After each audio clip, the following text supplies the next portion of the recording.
Baik, Assalamualaikum warahmatullahi ta'ala wabarakatuh. So, apa khabar tuan-tuan dan puan-puan yang sedang menunggu-nunggu Facebook live saya? Okay, so kita baru start. Jadi, untuk tunggu orang masuk, ramai-ramai masuk, jadi saya nak minta untuk tuan-tuan berikan komen. Yang pertama sekali, gambar clear tak? Okay. Yang pertama, gambar saya clear ataupun tidak. Dan yang kedua ni adalah, adakah audio saya clear? Jadi siapa-siapa yang masuk awal, tolong berikan komen. Gambar clear ataupun audio clear ataupun tidak. So please. Hai, okay, saya nak bagi salam kepada mereka yang baru join. Hai Cik Faizal from Singapore. Ahmad Sadli, Bangi.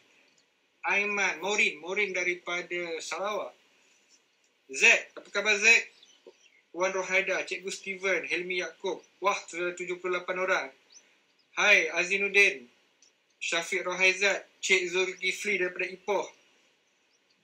Azinuddin, Alostak, Zarin, Azizan daripada Sarawak. So, tolong berikan komen. Clear ataupun tidak suara saya. Okay.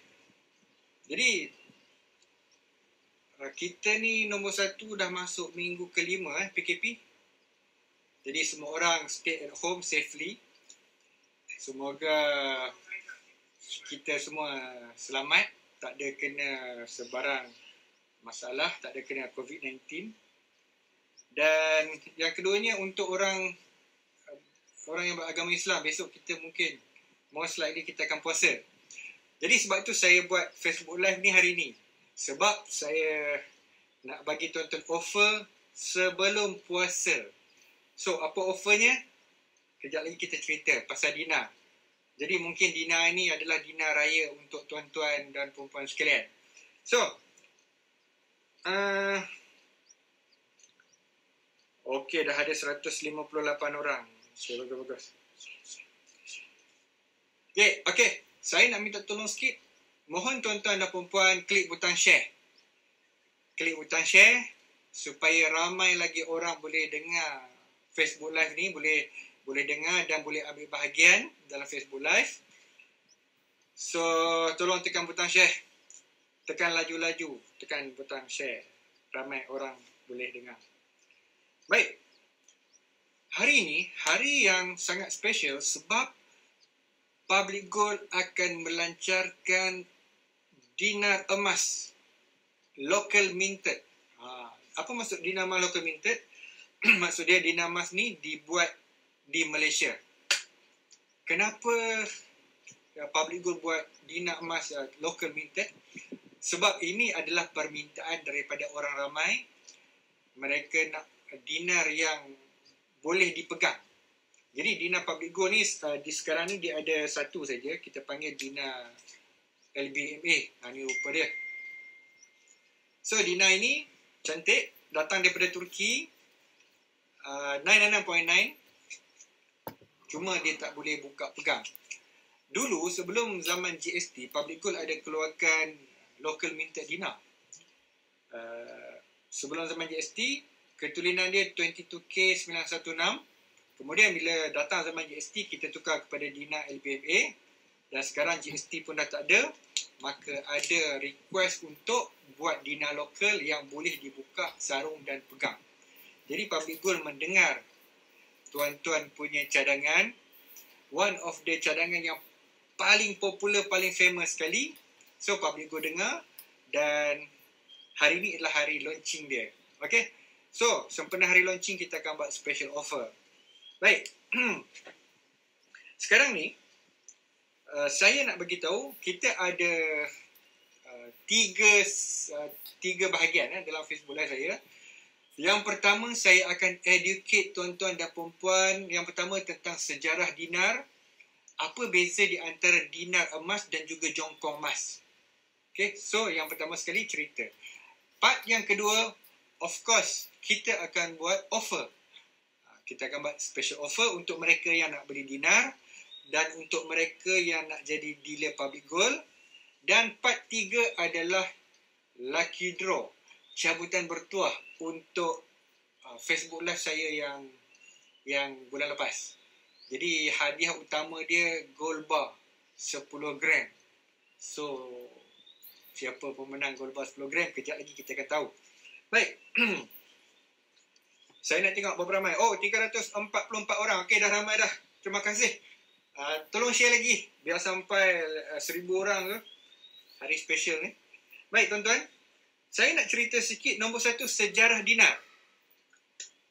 Okey, saya nak tunjuk sikit. Ini rupa dinar. Tuan-tuan, apa maksud dinar? Okey, dinar ini tuan-tuan, sejarahnya dia adalah mata wang. Dia adalah duit yang digunakan oleh tamadun Islam. Dia panggil dinar. Jadi, tamadun Islam ketika zaman Rasulullah SAW dulu, mereka tidak ada wang yang tersendiri. Tuan-tuan, zaman Rasulullah SAW, tamadun Islam tidak ada mata wang yang tersendiri. Jadi zaman Rasulullah dulu, orang-orang semenanjung Arab, mereka menggunakan duit daripada dua tamadun di sekitar dua tamadun yang paling berpengaruh sekali di dunia ketika itu, iaitu tamadun Rom dan juga Parsi. So dia ada dua tamadun yang mempengaruhi sehingga ke tanah Arab, di mana pedagang-pedagang yang datang ke tanah Arab ini membawa duit daripada dua tamadun ini, Rom dan Parsi. Duit tamadun Rom dia panggil dinari, dan dia adalah duit emas. Dan duit daripada tamadun Parsi dipanggil dram. Jadi dinari, dram. Jadi dinar inilah duit yang digunakan ketika zaman Rasulullah SAW dulu daripada dua tamadun ini. Dan selepas zaman Rasulullah, datanglah zaman Khalifah. Pada waktu itu barulah tamadun Islam buat minting duit mereka yang tersendiri. Waktu itu tuan-tuan, tamadun Islam dia dah minting, siap dengan inscription dengan kata-kata berbentuk kalimah tauhid, kata-kata Islam. Jadi, dan nama dia dipanggil dinar. Jadi sempena dinari, duit Rom, dan juga duit perak itu dipanggil dirham. Sempena tamadun sempena tamadun Parsi. Jadi itulah dia sejarah dinar dan dirham. Apa yang specialnya dinar dan dirham ini adalah, dinar dan dirham ini kita panggil mata wang sunnah. Mata wang sunnah ni bermaksud dinar ini digunakan oleh Rasulullah SAW. Jadi tuan-tuan, apa saja benda yang digunakan oleh Rasulullah kita panggil sunnah. Jadi Rasulullah menggunakan dinar ini sebagai mas kahwin untuk anaknya, dan Rasulullah juga membeli kambing. Pernah ada hadis Rasulullah membeli kambing dengan menggunakan dinar. Cuma saya nak tunjuk ini dinar zaman moden, berat dia 4.25 gram. Dan sekarang saya nak tunjuk dinar ketika zaman tamadun Islam dulu, zaman Khalifah. Okey, Kelvin, kita zoom kat sini. Tuan-tuan, nampak clear? Inilah mata wang dinar yang digunakan oleh tamadun Islam. Dia diperbuat daripada emas dan berat dia 4.25 gram. Jadi kalau kita tengok, ini adalah teknologi tempa pada zaman dulu. Zaman dulu tak ada mesin, mereka tempa menggunakan tangan. Ini rupa dia. Tuan-tuan, dengan kata lain, logam emas dan perak ini menjadi sandaran kepada mata wang tamadun Islam. Cuma zaman sekarang ni tuan-tuan, kita punya teknologi sangat hebat. Kita dah ada mesin, kita boleh menempa dinar dengan bentuk yang sangat cantik. Round number memang nampak cantik because of our technology. Tapi dari segi berat, sama sahaja. Now, saya nak cerita kenapa penting untuk kita menyimpan dinar, duit yang diperbuat daripada emas dan perak. Tuan-tuan, yang pertama sekali adalah Kalau kita tidak menyimpan dinar, tuan-tuan zaman sekarang kalau kita tidak ada ilmu tentang emas, tentang dinar, tuan-tuan pergi kerja, tuan-tuan dapat gaji, tuan-tuan berniaga, tuan-tuan dapat untung dalam bentuk apa? Apakah bentuk duit pada zaman sekarang? Tuan-tuan tak payah cerita lah. Duit zaman sekarang ni, ini dia. Duit zaman sekarang. Kita panggil duit kertas, paper money. Ini duit zaman dulu. Emas. Okey? Jadi tuan-tuan, apa beza di antara duit yang diperbuat daripada emas dan duit kertas? Apa perbezaan dia? Tuan-tuan, saya nak cerita tuan-tuan. Kelemahan duit kertas ini, okey, dia ada dua. Yang pertama, sistem duit kertas ialah sistem di mana dia direka untuk hilang nilainya dalam jangka masa yang panjang. So, bila saya baca buku tentang ekonomi, tentang duit, all paper money are designed to lose value over a long period of time. Semua duit kertas, tuan-tuan, yang kita pegang ini, dalam jangka masa panjang, dia akan menyusut nilainya. Apa maksud dia? Maksud dia, kesan daripada inflasi. Tuan-tuan, apa maksud inflasi? Inflasi bermaksud nilai duit makin lama makin kecil. Saya nak tunjuk dekat tuan-tuan berapa kadar inflasi di Malaysia setiap tahun. Okay, so kita tengok. Ni boleh search dalam internet. Okay. Tuan-tuan, ini laporan surat khabar The Star. Malaysia inflation rate to rise by 1.5 and 2% next year. World Bank say. Next year. Artikel ni adalah pada tahun 2019. Next year bermaksud tahun ini inflasi kita adalah 1.5 hingga 2%. Setahun. Okey. Jadi tuan-tuan, saya nak cerita apa maksud dia. Inflasi tahun 2020 ni 2%. Bermaksud jika tuan-tuan ada RM100, pada awal tahun, kita boleh beli barang bernilai RM100, tetapi ujung tahun ini, barang tersebut akan naik nilai dia, menyebabkan nilai beli ni, RM100 ni, kurang 2%, cuma boleh beli barang bernilai RM98. So, RM2 tu pergi mana? Hilang. Hilang pergi mana? Inflasi makan ataupun barang naik harga, duit ni makin kurang. Tuan-tuan, 2% banyak ke sikit? 2% taklah banyak sangat. Mungkin adalah 2%. Tuan-tuan, 2% setahun. 2% setahun, kalau kena 10 tahun, 20%. Umur saya sekarang, tuan-tuan, 42 tahun. Kalau kali 2%, 84%. 84% kehilangan value. 84% banyak ke tak? Kalau tuan-tuan ada duit RM1, hilang nilai dia 84 sen. Tuan-tuan, sebab itulah tuan-tuan, waktu saya sekolah rendah dulu, saya pergi sekolah tahun 1985, saya cuma bawa 20 sen. Dan saya boleh beli nasi lemak dengan harga 20 sen, air 10 sen. Jadi mak bagi 20 sen saja, air bawa sendiri. Dan saya boleh survive. Sebab harga nasi lemak 20 sen, boleh beli. Makan, kenyang. Dan nasi lemak zaman 1985 besar. Bukan setakat besar. Penuh dengan ada telur separuh dan juga ada ikan bilis. 20 sen. Tuan-tuan, sekarang tahun 2020, ada tak nasi lemak 20 sen? Tuan-tuan, ada tak nasi lemak 20 sen, tuan-tuan? Sila komen.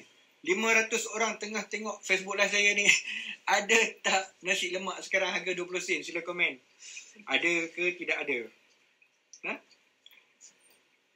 So, saya rasa tuan-tuan tak payah jawab lah tuan-tuan. Saya rasa kalau jawab pun, jawapannya ialah tidak ada. Sekarang nasi lemak RM1. Minimum RM1. Jadi, itu pun telur belah 8.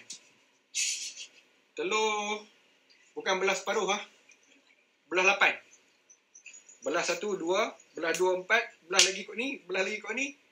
Itu dia nasi lemak sekarang. Jadi tuan-tuan, duit kertas dalam jangka masa yang panjang dia hilang nilai dia. Jadi tuan-tuan, sebab itu untuk simpanan, wang kertas sebagai simpanan, tuan-tuan akan rugi, dia akan hilang nilai dia. Jadi macam mana cara nak bagi pemegang duit kertas ni tak rugi? Tuan-tuan, sebab itu tuan-tuan, bila ada duit kertas, tuan-tuan akan fikir nak melabur, betul?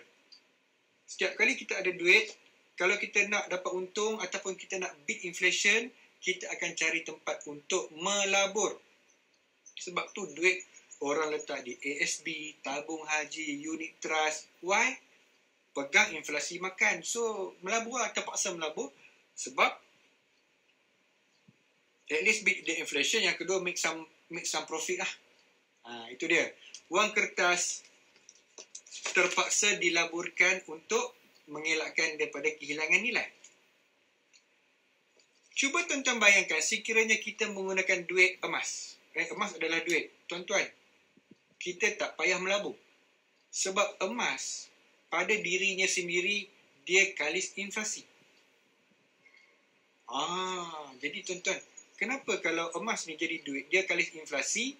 Jawapannya ialah emas ini tidak boleh dimanipulasikan oleh pemerintah, oleh kerajaan, oleh bank. Dia tak boleh dimanipulasikan. Sebab emas, kalau kita nak buat dia, nak dapatkan duit emas, emas ini perlu dilombong. Kena korek lombong, kena korek tanah dapat. Kena tulinkan pula baru keluar emas ini. Kuantiti emas dalam dunia cuma boleh bertambah lebih kurang 4.5% setahun. So, kuantiti emas bila dilombong 4.5%. Jadi, kalau duit ni cuma bertambah 4.5%, jadi nilai duit tu akan jadi stabil. Tapi kalau duit kertas ini, kerajaan boleh cetak, kerajaan boleh pinjam, dalam masa satu malam, satu hari boleh naik 1 bilion, 2 bilion, 3 bilion, dia just kapuf, keluar. Tak payah lombong, cetak, bubuh komputer elektronik saja. Sebab itu duit kertas ni tuan-tuan, inflasi makan, because dia boleh inflate the quantity. Gold tak boleh. Sebab itu kalau nak simpan long term, yang ini dengan yang ini mana bagus?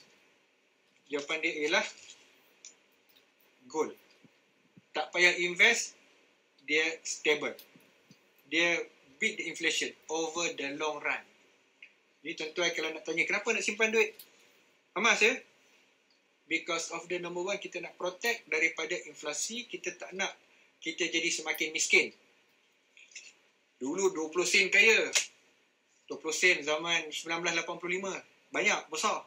RM1 kaya. Sekarang RM1 budak pun tak tengok. Okay. So tuan-tuan, itu yang pertama.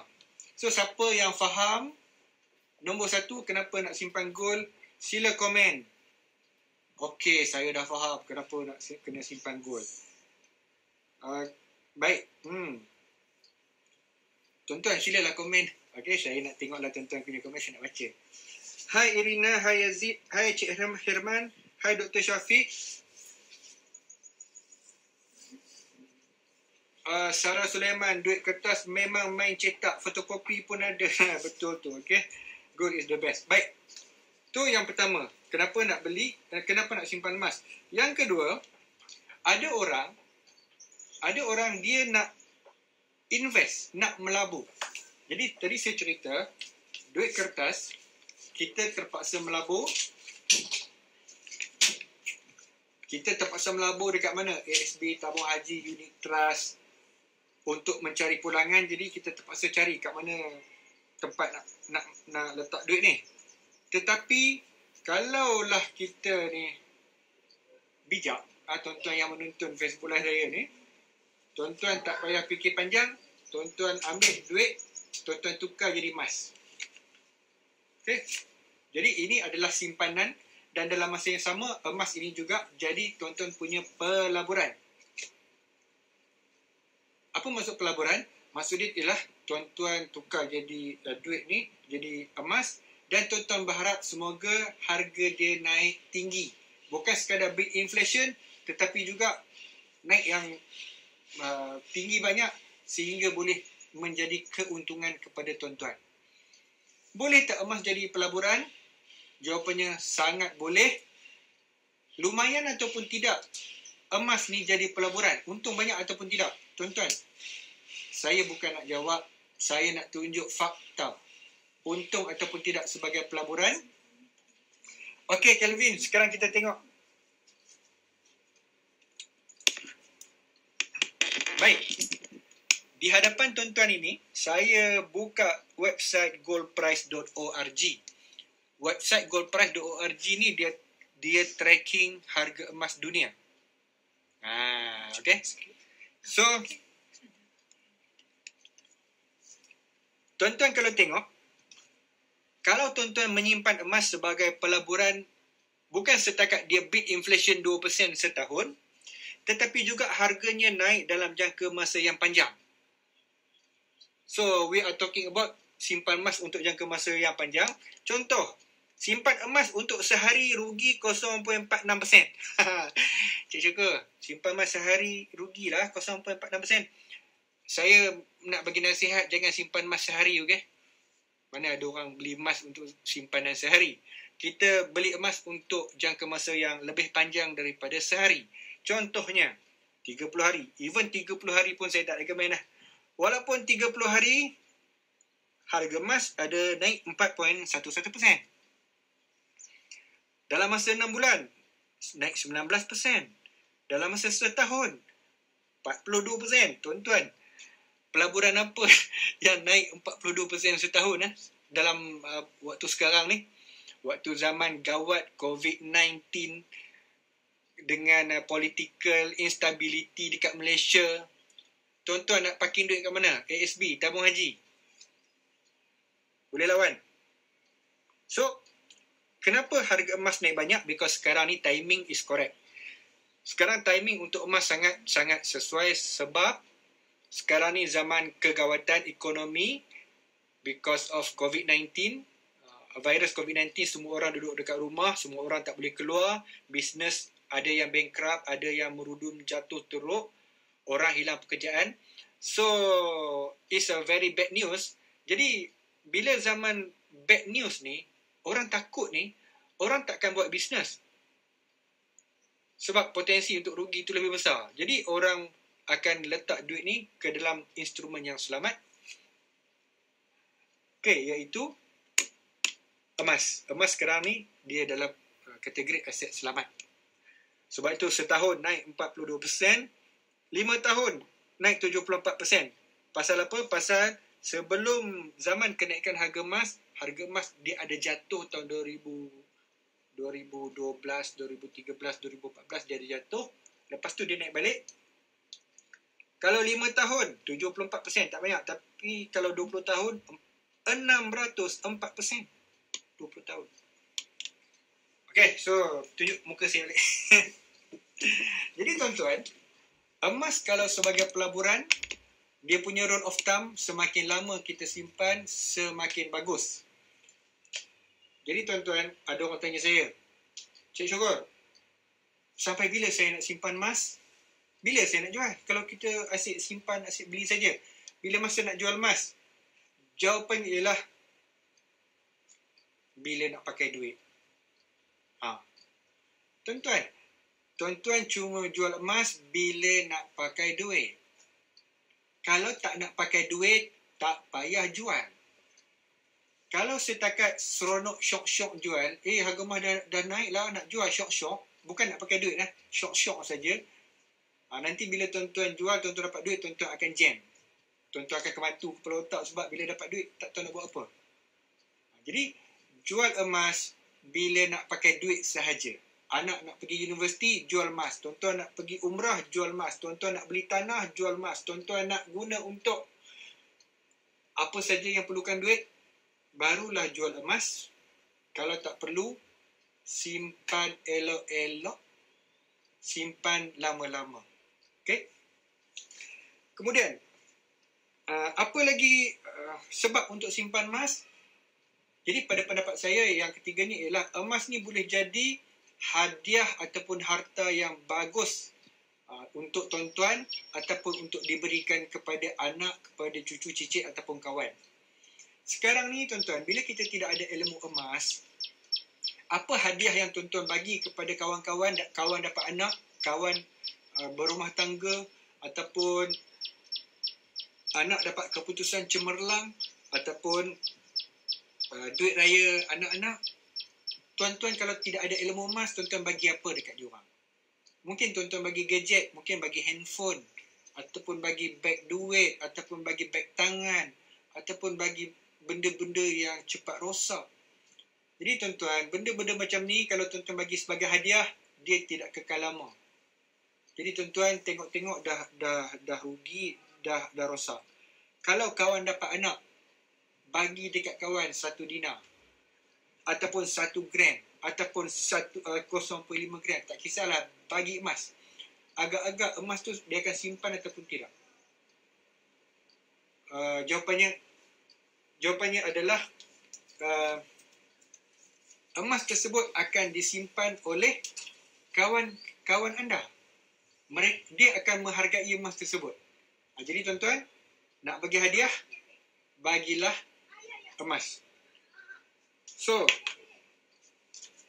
now saya nak tengok apa lagi. Jadi kesimpulannya adalah kelebihan dinar emas ni sebagai instrumen untuk anda, kelebihannya adalah nombor 1, bila simpan dia akan beat inflation. Yang kedua, bila tukar duit jadi emas, tuan-tuan tak payah fikir duit ni nak habis pergi mana. Ni orang kata apa, nak jadi ubat sindrom tangan panas. Sindrom tangan panas ni ada duit, dia nak habis, beli itu, beli ni. Tapi bila tukar duit jadi emas, terus boleh lupa nak shopping, nak habis duit. Terpaksalah simpan elok-elok, jangan bagi hilang. Okey. Jadi Ikram hadiah kahwin emas, okey. So Ikram, kalau awak kahwin nanti minta kawan-kawan bagi hadiah emas. Okey, kawan-kawan Asia tu tontong duit, jangan beli periuk ke, jangan beli coffee maker ke, bagi emas kepada awak. Okey Ikram. Okey, Bob Hasif tanya, ada lucky draw hari ni? Bob, lucky draw tu bab ke-17. Kejap lagi. Sekarang ni kita cerita education dulu. Next, saya nak cerita tentang local minted bar oleh Public Gold. Jadi tuan-tuan, hari ni Public Gold akan melancarkan local minted bar kualiti 999.9, dan saya sangat teruja sebab nombor 1 dia cantik, yang keduanya packaging dia dalam kapsul plastik yang boleh dibuka. Tuan-tuan boleh pegang emas tersebut di tangan. Macam yang ni packaging dia laminated lah. Laminated ni emas tak boleh pegang dalam tangan. Yang local minted Public Gold ni boleh buka, letak atas tangan, so boleh pegang the real gold, the gold. Jadi ini adalah permintaan ramai orang. Jadi dah ramai orang minta, oh boleh tak ada dinar yang boleh pegang, saya nak pegang. Jadi Public Gold mendengar tuan-tuan punya feedback, dan Public Gold buat dinar. Saya nak tunjuk rupa dinar local minted oleh Public Gold. Sudah bersedia? Okey, kalau sudah bersedia, Kelvin, come kita tunjuk. Ini rupanya. Okey, zoom. Inilah rupa grafik. Kita bagi grafik dulu.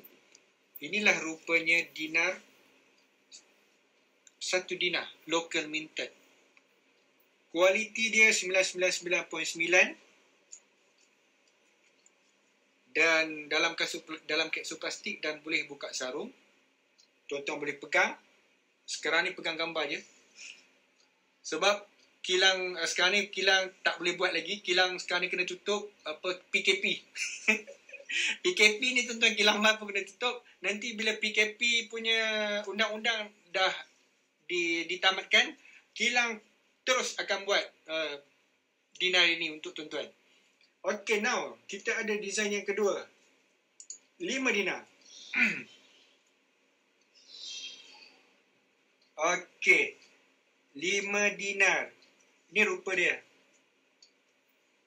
Berat dia 21.25 gram. Sebab 1 dinar berat dia adalah 4.25 gram. Dan yang ketiga, 10 dinar. Ini rupa 10 dinar. Zoom sikit lagi, dekat sikit lagi. Tuan-tuan, 10 dinar.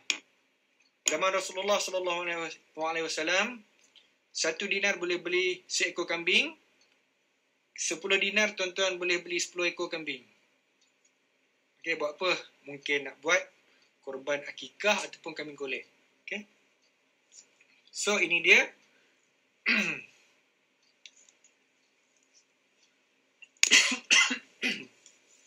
Okey. Now saya nak cerita sikit. Dinar ini, dia punya mol ataupun acuan dia dah ada. Dah standby dah dekat kilang. Jadi sekarang ni sebab PKP, Perintah Kawalan Pergerakan, kilang pun tak boleh buka. Jadi kita standby saja dulu mall dia. Nanti bila PKP dah tamat, immediately kita akan buat dinar ini. Jadi estimated bila akan siap, tuan-tuan, bila akan siap? PKP tamat saja, besok kilang akan buat. Jadi dalam masa 2 ke 3 minggu selepas PKP, tuan-tuan dah boleh pegang dinar ini. Tu dia tuan-tuan. So, kita minta doa lah semoga PKP tamat cepat. Bulan ni habis, bulan depan dah boleh minting dan kita dah boleh berhari raya dengan dinar baru.